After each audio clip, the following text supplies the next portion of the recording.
नमस्कार, लोकसंदेश न्यूज चॅनलमध्ये आपलं स्वागत आहे. पाहूयात आजची विशेष बातमी.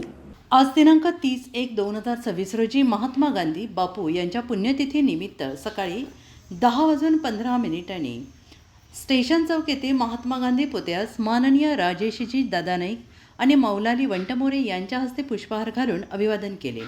यावेळी उपस्थित अजितराव ढोले, सचिन चव्हाण, अमित पारेकर, पैगंबर शेख, अरुण पळसुले, अर्जुन सुतार हे होते. तसेच काँग्रेस भवन सांगली येथे शहर जिल्हाध्यक्ष राजेशजी नाईक आणि सेवा दलाचे जिल्हाध्यक्ष अजितराव ढोले यांच्या हस्ते महात्मा गांधी यांच्या प्रतिमेस पुष्पहार घालून अभिवादन केले. यावेळी उपस्थित मौलाली वंटमोरे, जिल्हा सचिव सचिन चव्हाण, विश्वास यादव, प्रमोद इनामदार, अरुण पळसुले, अर्जुन सुतार, शैलेंद्र पिराळे, राजेंद्र कांबळे, नामदेव पठाडे, सुनील भिसे, विठ्ठलराव काळे, जन्नत नायकवाडी, शमशाद नायकवाडी, प्रतीक्षा काळे, राहुल शिंदे, मीना शिंदे, कांचन खंदारे, इनामदार चाचा, दीपक ताटे, शिवाजी माळी, गणेश वाघमारे इत्यादी मान्यवर उपस्थित होते. यावेळी मनोगत व्यक्त करताना राजेशजी नाईक यांनी म्हटलं आहे की महात्मा गांधी यांनी अहिंसेच्या मार्गाने आयुष्यभर जगले आणि बलाढ्य इंग्रज सरकारला सळो की पळो करून देशाला स्वातंत्र्य मिळवून दिले.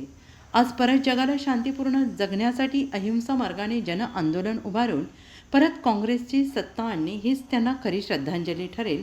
यावेळी प्रदेश संघटक पैगंबर शेख, जिल्हा समन्वयक अमित पारेकर, सेवा दलाचे जिल्हाध्यक्ष अजित ढोले यांनी आपले मनोगत व्यक्त केले. तसेच महाराष्ट्राचे लाडके उपमुख्यमंत्री माननीय अजितदादा पवार यांच्या प्रतिमेस पुष्पहार घालून अभिवादन केले आणि श्रद्धांजली वाहिली.